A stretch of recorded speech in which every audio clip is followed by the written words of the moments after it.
going to talk about hair.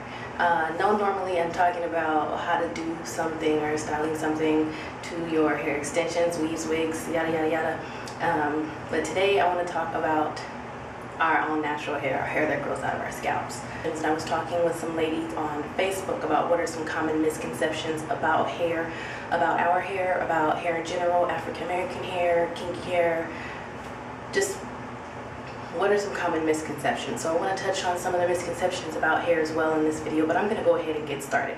And the first thing I'm going to talk to you guys about is hair growth. Most people don't really know about the phases that our hair goes through, and what you have to understand is when your hair is actually actively growing out of your scalp, then your hair is in the anagen phase. That's the phase where your hair pushes out of the scalp and grows and you start to see your length. Now, each and every strand on your head is going through a different phase. Some strands might be going through the anagen phase, some strands may be in another phase where you're shedding. That's where our hair shedding comes from, of course. And I'm telling you this to tell you that there is nothing in this world that you can do to speed up your growth rate. Now, you can lengthen the anagen phase, which is the period of time that your strands are actually growing out of your scalp. But you can't change your growth rate. Your growth rate is how many inches or centimeters that your hair is growing in a certain period of time. A common growth rate we hear is an average of 6 inches per year, which is half an inch per month. That does not mean that everybody gets a half an inch of growth per month. What that means is that it's an average. Someone somewhere along the line decided to take the growth rates of a bunch of different people, add them up, and then divide them by that number of people, and that gives you the average growth rate. Some people may have been growing 2 inches a month, some people may have been growing a quarter of an inch a month or less than that, and you just add them all together and then average, and that equates to 6 inches a year. Me personally, I don't get a half an inch a month. I get about an inch a month, maybe a little more, sometimes a little less. It depends on my diet and activities that I'm doing. And to touch on that, many of you guys know that I do use growth aids and I do take supplements. And the growth aids that I use, I am not using them to speed up my hair growth or to make my hair grow because it won't grow. I'm using them to replenish nutrients that I myself am lacking because I have a very poor diet and I don't exercise as much as I should, and for a period of time I wasn't drinking as much water as I should. You know what I mean? I don't eat enough vegetables. I don't eat enough of the foods that we should be eating in order to reach our maximum growth rate. So you can use growth aids and you can take supplements. It's not going to make your hair grow faster. What it will do is fill in those empty spaces, the holes of what you're missing because you may not be eating right, or because, you know, in this day and age, food has different chemicals and preservatives and pesticides in it that kind of inhibit our body from absorbing certain nutrients. So if you give your body those extra nutrients that you might be lacking, then you're going to start to see what your real growth rate is. Take away all that other stuff, which includes toxins and all kinds of different things. And another misconception is a lot of people think that if you cut your hair or you trim your ends, it makes your hair grow faster. Wrong. That is not true. When you cut your hair or you trim your ends, you are cutting off your growth. When people cut their ends, you should be cutting your ends because they are split, and split ends turn into breakage. That is why you should cut your ends. When you have split ends and you have breakage, then it does look like your hair isn't growing because it's breaking off. And when you trim them and you take care of your ends and they're no longer splitting, then you start to see that length. And what we call that is retention, which means your hair is not breaking, you're not losing the ends of your hair, which are the most fragile because they've been weathered, they've been exposed to the elements longer than any other portion of your hair. So I encourage you all, if you think your hair is not growing, and you think you need to cut it to make it grow, what I want you to do is the next time you comb your hair or brush your hair, pay attention to the sink or whatever area you're doing your hair at. Look at your clothes, your shoulders, your comb or your brush, your hands, and see if you see little tiny pieces of hair or even, you know, longer strands of hair. If you do see that, that means you are experiencing breakage, and that is causing your hair to look like it's not growing. But our hair does grow. There's nothing you do to make it grow faster. Cutting it will not make it grow faster. Cutting it will make it shorter. but everyone's hair grows, everyone. Unless you have some major deficiency or certain illnesses, then your hair is actively growing out of your scalp all the time.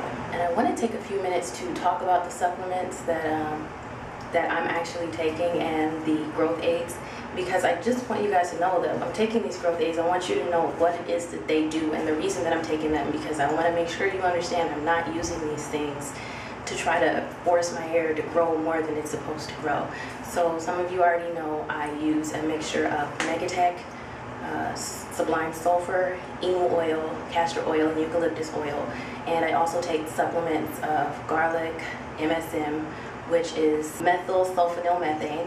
And I also take a B complex, a vitamin C. I take greens and berries supplements and a CKLS supplement, which is colon, liver, kidney, spleen, or something like that. The first ingredient that I use, which is the Megatek.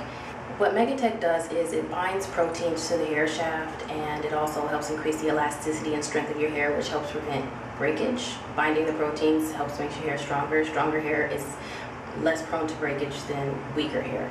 It also helps remove the toxins and chemical residues that may be on your hair, because you know it's exposed to the elements where you're washing your hair and there are chemicals or minerals in the water, or you may be using products on your hair. So the Megatek also helps remove those toxins and chemicals, and it also accelerates the rate of that moisture is pulled from the air through your hair shaft and into the skin. And if you guys see me looking down, it's because I'm reading notes. I had to write this stuff down because it's entirely too much to just remember and, you know, run off the top of my head.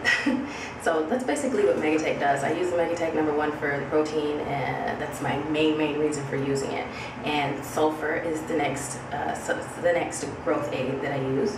And what sulfur is, it's a nutritional supplement, and it's found in like every single cell within your body. Sulfur is an essential nutrient that your body needs.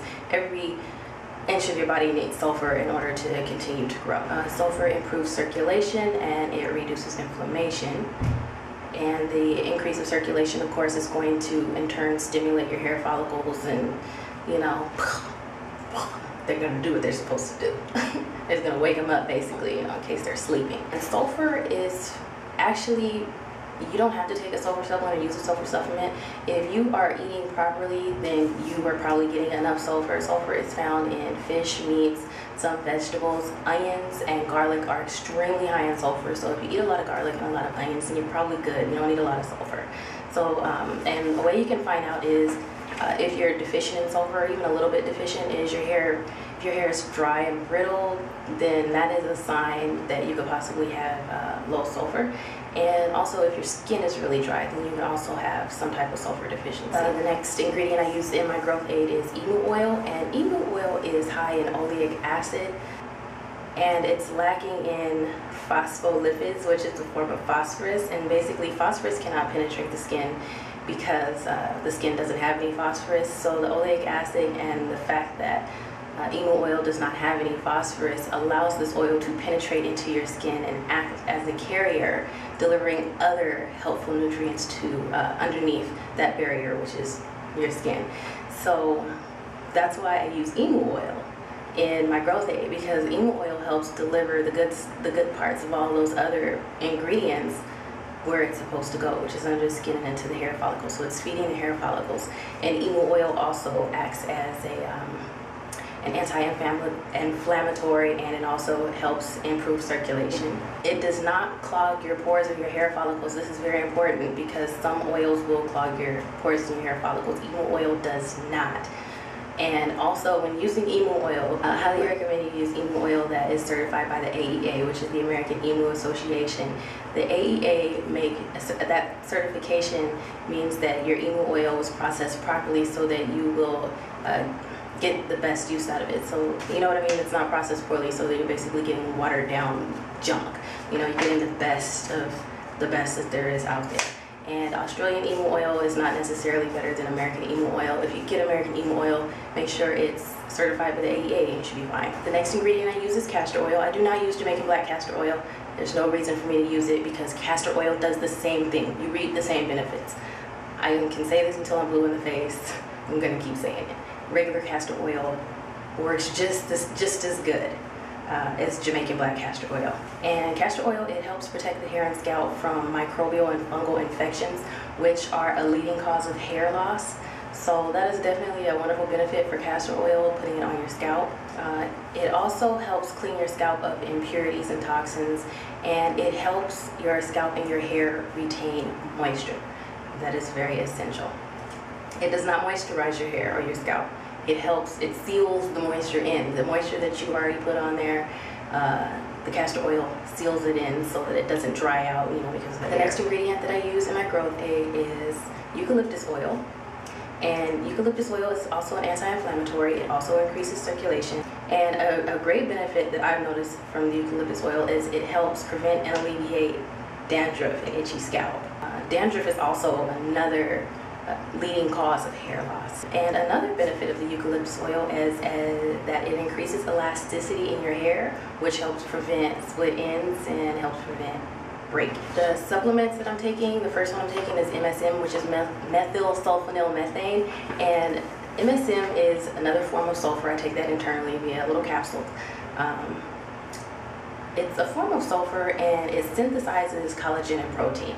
And basically what that means is it increases the production of collagen in your hair and your hair follicles. I'm sorry, your body and your hair follicles, and it also enhances the keratin content. So what that does is it pushes your body to make the things that hair is made of and that hair needs to thrive. It also increases scalp circulation, removes toxins, and yeah, a bunch of other stuff that isn't really relevant to hair. Because I take the MSM, I mean, partially for my hair because of the sulfur content, but I also take it for joint health and, you know, heart health and things like that, just for general health purposes. And another supplement that I'm taking is garlic. I also take the garlic because it's high in sulfur content. I take garlic because it does increase blood flow to your scalp, which stimulates your hair follicles. And it also helps relieve itchy scalp. It makes the roots of your hair stronger. So, you know, the roots of your hair, and when they get weak and they're ready to shed, when you're in that shedding stage, garlic helps make those roots stronger so they hold on, and so your hair is less likely to shed. And that's a big reason why I'm taking it, because the Megatek, I've heard, I haven't experienced it myself because I took preventative measures, and as soon as I started using Megatek, I started taking garlic supplements. Is that when people that take Megatek, they get a lot of shedding. So I was taking the garlic because of the shedding, but I'm also taking it for other health benefits. So yeah. And the other supplements that I take mainly for the vitamin C for immune system health, as well as to help increase absorption of the other vitamins I take. And the other vitamins I take are mainly just for general health because, like I said, I have a very poor diet, which sucks. That's a bad thing, and I'm working on it, but that's why I take the other supplements, because even though I can't eat properly, I still want my body to be fed the nutrients that it needs until I do start eating properly. And another supplement that I'm taking, everybody needs to do this, and I encourage everybody to do this: increase your water content. I drink 96 to 128 ounces of water a day. This is essential for hair growth. It is essential to keep your hair moisturized and hydrated. It is essential to keep your skin hydrated. It is an essential nutrient of your body. I mean, you need water. If you don't drink water, your blood turns into syrup. You know what I mean? So drink more water if you're not already drinking it. Another thing about hair, so moving off the topic of hair growth and supplements and things like that, is breakage is often caused by it can be caused by internal health issues or deficiencies, but a lot of times it's caused by either a lack of moisture, a lack of protein, or an overload of moisture or an overload of protein. And a lot of people don't know what their hair needs, because some people's hair needs more protein than moisture. Some people's hair needs more moisture than protein. And the best thing to do is just try to figure out what works for you, what balance of the two works best for you, what products work best for you. But a really good way that can help you determine what your hair needs is what kind of hair do you have. In general, and this does not apply to everybody, but in general, people that have coarse hair, which is a thicker strand of hair, not kinky, but a thicker hair strand, is compared to a thinner hair strand, which is considered fine hair. People who have coarse hair tend to need more moisture and less protein, because the thicker the hair strand means, you know, your hair has more protein than a thinner hair strand, right? Because our hair is made of protein or keratin. So the thicker strands, you know, they're already loaded with protein, they need more moisture, and if you give them too much protein, you're going to experience breakage. If you don't give your hair enough moisture, it's going to feel dry and brittle and break as well. So most times, in most scenarios, coarse hair, which is thicker strands, needs more moisture. Thinner strands, which is fine hair, which is hair like mine that's just cotton, it's thin, very thin strands, not necessarily thin in density, which you can have fine hair and it can be really, really thick and dense. But fine strands, they don't have as much protein as a coarser, thicker strand. So a fine strand usually tends to need more protein than moisture. It still needs moisture, but it tends to need more protein in order to build up that strand and make it thicker and stronger so that it doesn't break. And finer hair is a little more difficult to work with because it's sometimes more difficult to find that perfect balance between moisture and protein. But for someone like me, my hair loves protein, and I have to just give it protein all the time, and I do balance it out with moisture. I moisturize my hair all the time, but I always have to give my hair protein. Like, it's not one of those things where, oh, you did a protein treatment, now you have to wait 6 weeks before you do it again. No, I can do it every week as long as I moisturize my hair, like, you know, every couple of days, or use a deep conditioner after I use protein. If I use a deep conditioner after protein, I don't have to moisturize my hair for another week. So yeah, that's a really good way to try to tell, or to start. You know, that's a good starting point at determining whether your hair needs more moisture or more protein. And another subject I want to touch on is hair damage, which is caused by either heat or chemicals. And you may not know, you may know, whatever, that chemicals such as relaxers, hair color, acidic perms, any kind of chemical you put on your hair, it damages your hair because it breaks down the protein that's in your hair, that your hair is made of. So it does cause damage, and you have to treat that hair with a little more TLC than you do hair that hasn't been processed with chemicals. Now, with that being said, let's talk about heat training. When you're using heat to alter the curl pattern of your hair so that your hair isn't as kinky, it's easier to work with, and it straightens more easily, that's damage, and I don't care what anybody does, you can do it. To me, it's the same as a relaxer. It's damage. You're breaking the protein bonds of your hair to alter your hair's pattern, just like when you put a relaxer on your hair and it's breaking down the protein bonds to alter your hair pattern. That's what heat training is. It's heat damage. That does not mean that you cannot give your hair a little extra TLC and your hair will be fine. You will retain the length. Heat damage does not mean heat destruction, just like a relaxer does not mean you're destroying your hair. It means that that's how you prefer to wear your hair, in an altered state, so you need to make sure you take care of it. I don't care what you do. Heat does not, my hair does not like heat. It does not work well with me because my strands are fine. They're already lacking the protein that they need, and by breaking down the little bit of protein that my hair has, it basically will disintegrate. It's gonna break off. And the same goes with relaxers and color. I've tried all of those things and I've had the same results each and every time, no matter how much I baby my hair. It doesn't matter. Some hair cannot withstand those things. People with coarser hair, which are the thicker strands, they're usually the ones who get relaxers or who get color or who heat train and their hair grows down to their butt and it's fine. They usually have coarser hair, and that's just the truth. It's the truth, because people with finer hair, their hair just breaks naturally. I mean, you're always going to have breakage when you have fine hair. You can do everything in your power to prevent it. You're always going to get some kind of breakage unless you're taking, 4 hours, 10 hours to detangle your hair, and you never let your hair out. It's always up in a protective style, and your hair becomes your life, basically. But otherwise, breakage is normal. You just want to minimize it as much as possible. So yeah, that's it. I'm not going to talk anymore about this whole heat damage, relaxer, and all that stuff issue. I just wanted to touch on that. That's my opinion. And I want to talk really quickly about the cuticles of your hair and where a lot of split ends and breakage originates from. A lot of times, basically your hair, it has a cuticle layer, and the cuticle layer of your hair runs up and down, and up means your cuticle is raised, which means your hair is more prone to damage, and it also is the time when your hair is more susceptible to accept products and chemical treatments and things like that. And when your cuticles are smoothed down, then they're closed, your strands are smooth, and it's less likely to suffer from breakage or some kind of damage because your hair is in an optimum state. Your cuticles are smooth. That's when your hair isn't really frizzy, it's smoothed down. Now, what raises your cuticles and can cause split ends and breakage is something as simple as combing your hair or brushing your hair, because combs have seams. I wish I could show you a comb with a seam, but I actually don't own any anymore because they just do so much damage. But combs, you may notice that a comb will have like a little line going down this way, the back, or usually down the middle of the comb there will be a line. And you can usually see it if you look in the comb or if you look on the edges. And what that is a seam, and that seam rips your hair and it roughens your cuticles while you're combing your hair. And that's why when I'm in my videos, I'm always saying I use a seamless comb, and I'm telling you guys to use a seamless comb because a seamless comb is smooth. It does not have that seam. So when you comb your hair, it glides down your strands and it doesn't snag on your hair. Other ways that you can smooth your cuticle is to use sometimes every once in a blue moon is do an apple cider vinegar rinse. Aloe vera juice also works really well. And if you look up, there's a lady, her name is Cuticle. She has a book, and I think it's called Grow It Long. In this book, she explains to you how to smooth the cuticles of your hair just by running your hands down your hair while it's wet or with conditioner on it.